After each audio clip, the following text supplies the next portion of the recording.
On part 2, which is debate on clauses 21 to 36 and Schedule 3. Mr Chair.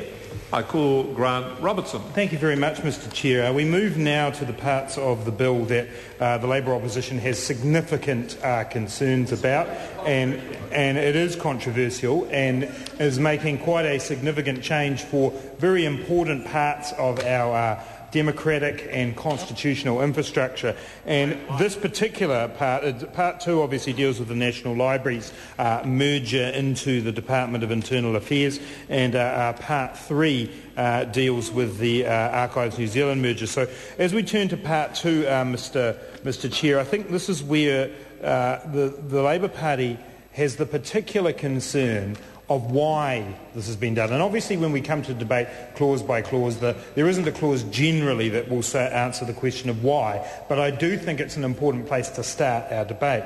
The National Library is regarded by most people in the public sector, most of the stakeholders who work with it, as a high-functioning, well-regarded organisation. I'm sure the Minister in the Chair, who is the Minister for the National Library, would agree with that. And in fact, Audit New Zealand has consistently, over the last few years, noted what a high-functioning organisation the National Library is. So the question is asked, why on earth would we be here today on a Saturday morning debating merging a high-functioning, nimble organisation such as the National Library? I'll be interested to hear that in a moment, Mr Cosgrove. Why we would merge a high-functioning, nimble organisation like the National Library into a large organisation with multiple responsibilities, such as the Department of Internal Affairs, when we heard that the financial savings from this could be, this is both archives and library, could be as low as $160,000 a year. $160,000 a year, with about 15 jobs being lost. That's right. As the Honourable Ruth Dyson says, it's probably costing more than that for us to be here today. Yet, if that is the justification from this government, then it is indeed a very, very poor justification. Part 2 begins, Mr Chair, by looking at and defining a number of terms. And these are actually quite significant as we go on. Because while there will still be, we are told by the National Government, a particular minister holding the portfolio of the National Library, we do now see that the National Librarian immediately becomes subject to the Chief Executive of the Department of Internal Affairs. The Chief Executive is the person who will act as the employer for the National Librarian, for the person who's in charge of our National Library. So immediately the government's claims that this bill, and this particular part of this bill, does not dilute the independence of the National Library, is called into question immediately when we get into the interpretation section. Because actually they are not. The Chief Executive of the Department of Internal Affairs now has that power. Now, what is done in the remainder of Part 2 of this bill are some mitigation measures around how is the National Librarian still going to be able to perform their role. But that does not get away from the fact that we are reducing the independence of the person who heads our National Library today, let alone, and I will come back to this, Mr Chair, in later calls, the Alexander Turnbull Library. Because what actually happened in the midst of this exercise that we did, Mr Chair, was that the Department of Internal Affairs released the organisational design for the new department with the merged Archives and National Library in it. And what we saw when that happened was that, in this case, the National Librarian will be a third-tier manager in the Department of Internal Affairs. Not even, Mr Chair, part of the executive leadership team. Not even able to influence directly the overall strategy of the Department of Internal Affairs. So immediately, again, the independence, the influence of the National Librarian is taken out and reduced by this bill. To what end, we ask ourselves? This is an organisation that is achieving well, admittedly facing budget cuts, as my colleague Moana Maki said in the second reading of this bill. The school library service has been cut, the funding for that has been cut from the National Library, but still, as an organisation, performing well. So we ask ourselves, why would we dilute that influence? But what another consequence, and this is, well, we don't know, because throughout the Select Committee process we got no answer to justify why this was being done. In the end, it came down to some kind of ideological view about reducing the number of government departments and possibly cutting the Chief Executive's salary bill. That was about as good as we got. There was no justification for how this might actually improve the services New Zealanders get. There was no justification for how this might actually enhance our historical, our democratic infrastructure. It was almost as if this was actually about solving someone else's problem. The library was actually being put in place to solve someone else's problem which we could never actually identify.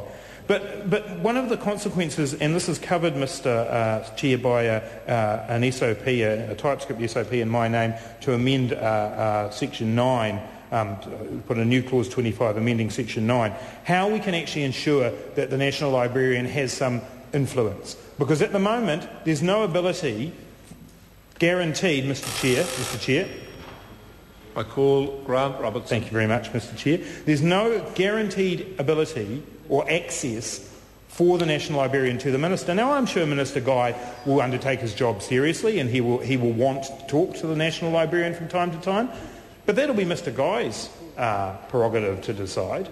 That'll be him deciding whether or not he thinks he should meet the National Librarian. That's not guaranteed in here. So I have a TypeScript amendment that would actually give the National Librarian the ability on their own initiative to request of the Minister the ability to advise to them, to report to them, and to acknowledge that the Chief Executive of the Department of Internal Affairs is not necessarily the conduit through which they have to go. Because, Mr. Chair, this is the only way that we are going to be able to ensure that the National Library retains the degree of independence that it needs as part of our system. Because the history of an agency, and we'll come back to this in Part 3 around Archives New Zealand, the history of an agency subsumed within the Department of Internal Affairs, how they actually get access and influence in the process is a very important matter. So I would urge the Minister to take a call and tell us whether he's prepared to support my amendment, because we on this side of the House do believe that the National Librarian does need that ability to speak directly to the Minister. The other element that's also missing in terms of this section about how we can actually mitigate in the measures that are in here, and obviously I want to make it clear that from a Labour point of view, we believe that this is wholly unnecessary to merge the National Library into the Department of Internal Affairs. But as we are here debating these clauses, we want to try and improve them and ensure that there actually is the degree of independence that the National Librarian requires. The other area that we've put in a new clause in is a new clause 28A to actually have the National Librarian prepare annual reports, because at the moment that's gone. Because they're subsumed within the Department of Internal Affairs, and yes, there might end up being a section in the report where the National Library's activities will be covered, but actually New Zealanders will now have a lot less information available to them about the activities of the National Library. So there's a new clause 28A that I'm suggesting here, that the National Librarian will publish a report for tabling in this House.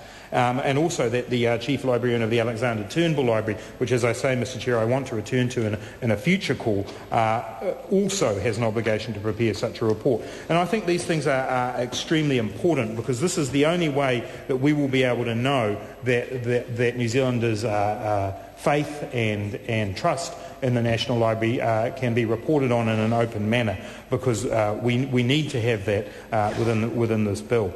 So, Mr. Chair, there are two mitigation measures, but overall the position of the National Librarian is diminished by this particular part of the bill.